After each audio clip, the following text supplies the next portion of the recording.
All this information are theories supported by in-game and real-life evidence. The gameplay and script is provided by myself. I may have wrong information, so leaving a comment telling me what is incorrect will be advised. Hate comments are not appreciated, but constructive criticism is. These theories contained within the video are my own with my own developed research. Watching the video till the end helps the channel grow so more videos can be produced. With that out of the way, get comfy and enjoy the video.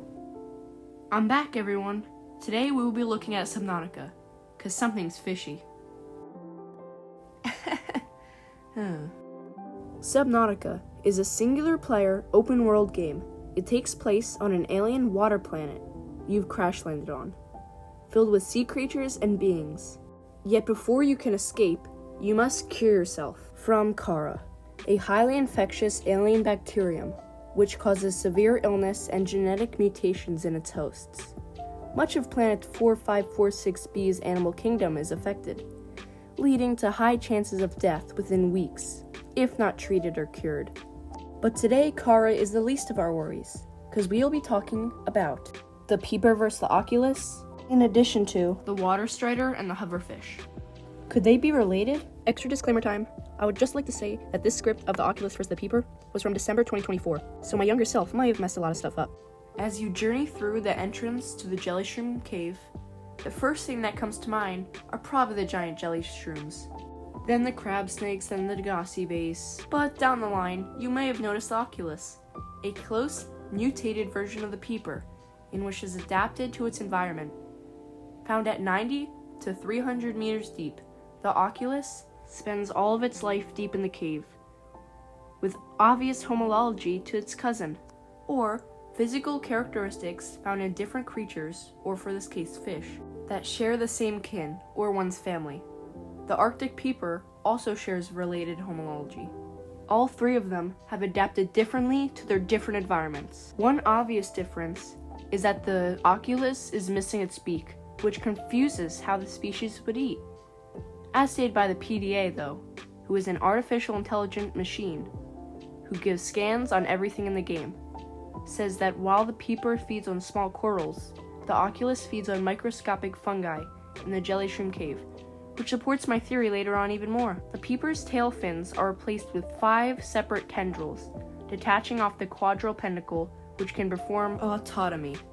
The quadral pentacle is the slim part of the fish's body, which connects the quadral fin, or tail fin, to the body.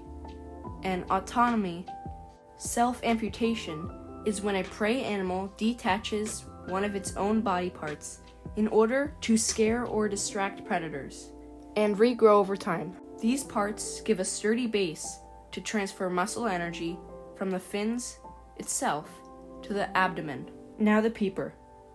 The Peeper's eye is a unique thing to talk about. Based on real-life scientific research from Earth, the color, yellow, may have developed from diet, health, or its environment. Another cause for this eye is jaundice. The Peeper may have this disease, or may be a unique and undocumented effect of the Kara bacterium that is only infected with certain small herbivores. But what is jaundice eye, and why does it occur? Jaundice eyes refer to the yellowing sclera, or just the white part of the eye, caused by a buildup of bilirubin in the blood, a pigment formed in the liver, usually a sign of organ damage. One of the many harsh symptoms before your death on planet 4546b. Next on our list of eyes, the Oculus, which has a rather pink, sensitive eye, reacting to light by intensely blinking, as symbolizing pain or irritation. We are not certain, but the pink eye of the Oculus may be from jelly shroom spores, being released in the jelly shroom cave. These interactions with the spores may have led to an adaptation perfect for the Oculus's conditions. Over time, the animal got used to them. The color could help it blend into its environment of the cave. The theory is possible because spores are carriers of bacteria and microorganisms, which could contribute to the infections and color pigmentation, may also take place in this interaction. Now back to Earth. In the real world, spores in algae are common causes of eye inflammation and pigmentation in fish. As more evidence, pink eye or conjunctivitis irritates the eye and causes inflammation and redness. The Oculus includes vertically slit pupils that specialize with low light environments, Perfect for the dark.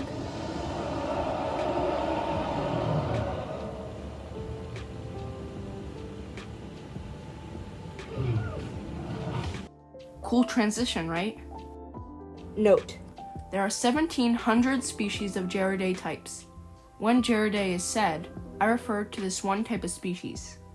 Anyway, the next section is exploring the water strider versus the hoverfish from Subnautica. The hoverfish has a slim body similar to the water strider. Connected to the torso, 6 slim limbs stick out, the crucial feature for propelling through the kelp forest. 6 legs also allow much control over direction and movement. 4 skinny twig-like arms connect to the thorax. Each arm has microscopic hairs, giving a fuzzy appearance. Each singular hair traps amounts of air in each groove, as well as hydrophobic molecules, which help resist the water's force, keeping our insect elevated on the surface. Its light weight also helps with the strategy, preventing the water's tension. The water strider sits on the surface, while the hoverfish glides through. Hoverfish, a small, adorable herbivore who lives in the kelp-filled environments, feeding on underwater algae for nutrients. On the other hand, a predatory insect, feeding on once living things in their pond territory. They eat larvae like bugs from dragonflies and newborn frog tadpoles. Complete different diets, a vegetarian and a carnivore feeding on pretty much anything that falls in the water. While I've already mentioned where, let's see more. Water striders stay in undisturbed, mostly still bodies of water, and usually aren't alone. A different story from the hoverfish, found roaming alone and lives in open waters. Waves and currents constantly crash on our friend in a cycle. Completely different homes, while still in bodies of water. Hoverfish limitations. Limited to water, swimming all day around its own habitat. What about the skipping Jesus bug? Gerridaes aren't as stuck in one place though. Some can fly. Each water strider is born with a pair of wings. The ones that can't fly aren't lazy or weak. It comes down to if they need them to relocate. Environment that can evaporate like a puddle. Use their wings often that they grow stronger and more experienced. Those who have a stable place, unneeding of migration, lose the ability to fly. Poor guy, you made the hoverfish jealous. He wanted to fly too. And thanks to you for making it this far. On to hunting. Simple enough for the hoverfish. They see their veggie food, while the water strider senses vibrations in the water around them, like an auto-echolocation. Plus, both animals are not harmful or at a disadvantage to their own home. While most halobates, or yes, the group of 40 different types of water striders, are all part of a bigger group of Gerridaes. They live in ponds and or small, still bodies of water. Certain types, however, without the ability to fly, stay afloat in the oceans, feasting on floating dead animal corpses. Now that he's taken the hoverfish's spot, there are some ocean-level threats. First, we'll start with the hoverfish, eaten by a slim, aggressive hunters who roam the kelp forest, feeding on small herbivorous fish nearby. Their sharp teeth for chomping and grasping on their prey are sharpened through the stalker's daily activity, chewing on metal salvage or anything dense and shiny. And with this, each bite can pierce directly through the hoverfish's light tissues. On the other hand, a lesser threat to humans, surface-level fish and seabirds enjoy munching on water striders, while pond dwellers are eaten by frogs and other various predators. I gotta say, each subject has an insanely fascinating information group. Researching and developing a script was extremely fun, so I hope you enjoyed it, 'cause I sure did. Plus, I hope you enjoyed the video. The thumbnail and script was provided by myself, Draven, and I researched this topic myself. Any new video ideas, please leave in the comments below, and I'll happily cover in a new video.